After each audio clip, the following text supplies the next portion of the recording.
مدرسہ بیت العلوم کونڈوا پونے اس official channel کو سبسکرائب ضرور کریں۔ یاد رکھیے، اس سے کسی ایک شخص کو نہیں، پورے مدرسے کو فائدہ ہوگا اور آپ کو اجر عظیم ملے گا۔ ہجرت چھوڑ دینا، وطن چھوڑ کے کہیں نکل جانا۔ ہجرت سے مشتق ہے ہاجروں، اس کے معنی ترک وطن، وطن چھوڑ دینا۔ ترک وطن جو اللہ کے لیے کیا جائے وہ اسلام میں بڑی طاعت و عبادت ہے۔ ہر چھوڑ دینا نہیں، بلکہ اللہ کے لیے جو گھر چھوڑ دیا جائے، وطن چھوڑ دیا جائے، اس کی بہت قیمت ہے، بڑی عبادت ہے وہ۔ رسول اللہ صلی اللہ علیہ وسلم نے فرمایا الہجرت تہدم ما کان قبلہا، یعنی ہجرت ان تمام گناہوں کو ختم کر دیتی ہے جو انسان نے ہجرت سے پہلے کیے۔ جیسے ایک نے 60 سال تک کے گناہ کیے، شرک کیا، بت پرستی کی، لیکن اس نے پڑھا اشہد ان لا الہ الا اللہ و اشہد ان محمدً عبدہ و رسولہ، بس 60 سال کے گناہ معاف ہو گئے۔ شرک، بت پرستی سب معاف۔ جیسے اسلام پہلے کے سب گناہوں کو معاف کر دیتا ہے، ایسے ہی مسلمان اگر بہت گناہ گار ہوا لیکن اس نے اللہ کے واسطے اپنا وطن چھوڑ دیا اور نکل گیا ہمیشہ کے لیے، جہاں بھی جانا ہوا وہاں گیا اسلام کے لیے، تو اب تک کے جتنے گناہ ہوئے تھے یہ ہجرت کی برکت سے سب معاف۔ تو کتنی بڑی نیکی ہوگی یہ ہجرت۔ ترک وطن، وطن چھوڑ دینا۔ یہ ہجرت بعض صورتوں میں فرض و واجب اور بعض صورتوں میں مستحب افضل ہوتی ہے۔ اس کے مفصل احکام دوسری کتابوں میں ہے، قرآن پاک کی تفاسیر میں بھی موجود ہے۔ ایک بات سمجھ میں آئی، ہجرت کس کو کہتے ہیں؟ وطن چھوڑ دینا، چھوڑ کے واپس پکڑنا نہیں۔ چھوڑ کے واپس، ہم ہجرت کر کے آئے ہیں، آپ نصرت والوں کی نقل کریں تو دین زندہ ہوگا، چلتی ہے نا باتیں ہی، تو یہ نقلی ہجرت ہے۔ اصلی ہجرت کیا ہے؟ ہمیشہ کے لیے وطن چھوڑ دینا۔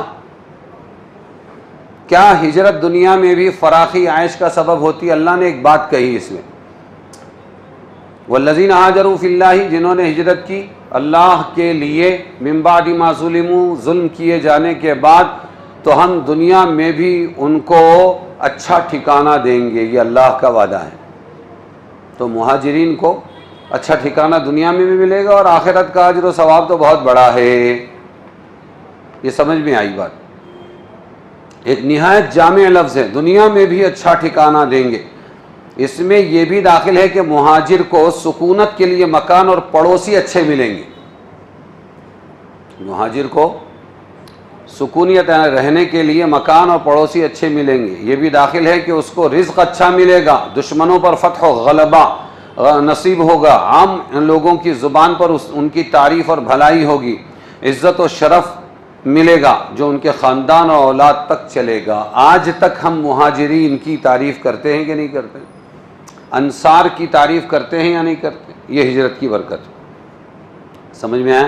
اللہ کا وعدہ ہے، کتنا زبردست وعدہ ہے اللہ کا۔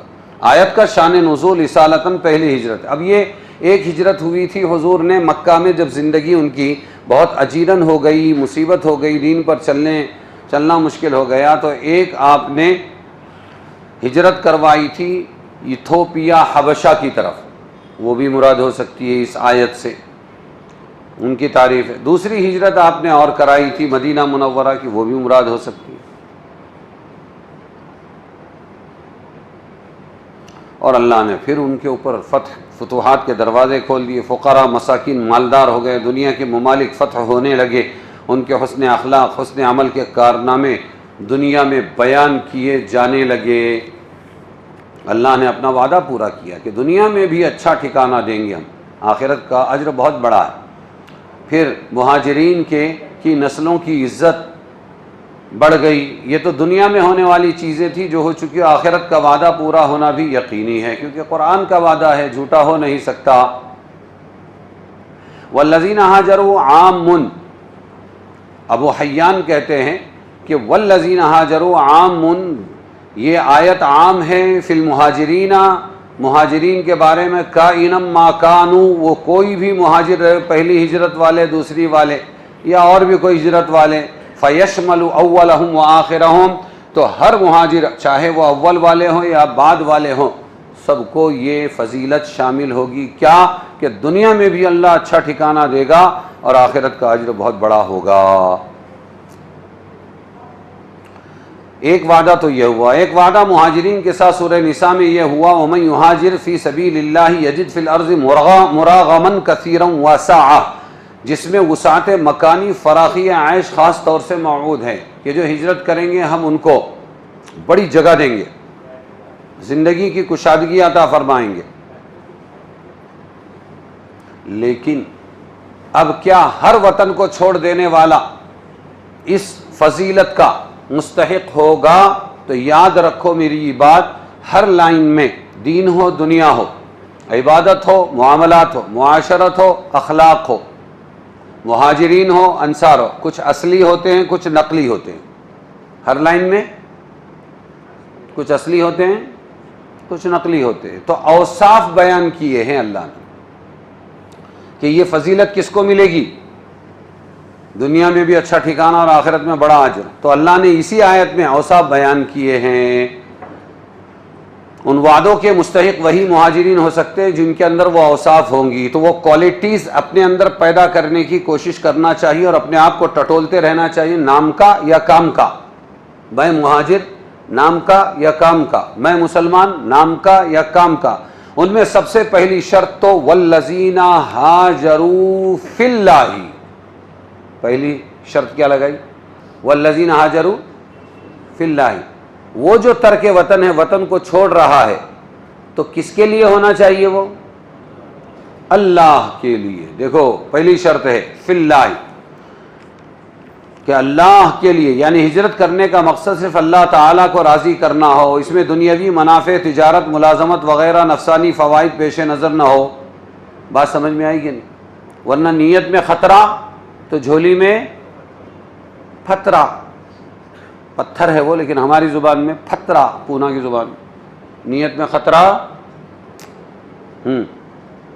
ایک ہجرت کر کے گئے مدینہ، محبوبہ سے کہا کہ میں نکاح کرنا چاہتا ہوں، ام قیس نام تھا اس عورت کا، اس نے کہا کم ہیئر، آ جاؤ مدینہ، صرف ہجرت کر کے آؤ تو یہ میرا مہر بن جائے گا، میں تجھ سے کیا کر لوں گی؟ نکاح۔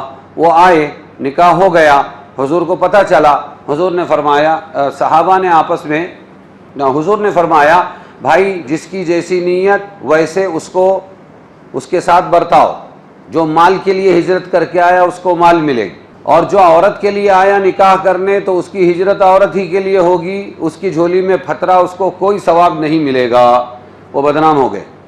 سب لوگ مہاجر اسلام، وہ مہاجر ام قیس کیا ہو گئے ہو؟ ہاں، یہ اسلام کا مہاجر نہیں ہے بلکہ یہ ام قیس کا مہاجر ہے۔ تو پہلی چیز کیا ہے؟ کس کے لیے ہجرت ہونا چاہیے؟ اللہ کے لیے۔ تو یہ ثواب کا وعدہ ہے۔ ان میں سب سے پہلی شرط فی اللہ ہو گئی۔ دوسری شرط مہاجرین کا مظلوم ہونا ہے، کہ وہ ستائے گئے ہوں اور پھر ان کو مجبوری میں وطن چھوڑنا پڑا ہو، یہ بھی ہے۔ کوئی اٹھا اور چھٹا اور چل دیا کہ میں نے وطن چھوڑ دیا، آئی ایم مہاجر، کیا بول رہا ہے؟ میں مہاجر ہوں، تو دیکھو کہ ستایا ہوا ہے کہ زبردستی کا اپنا وطن چھوڑ رہا ہے۔ سمجھ میں آئے؟ من بعد ما ظلموا۔ تیسرا وصف ابتدائی تکالیف و مصائب پر صبر کرنا۔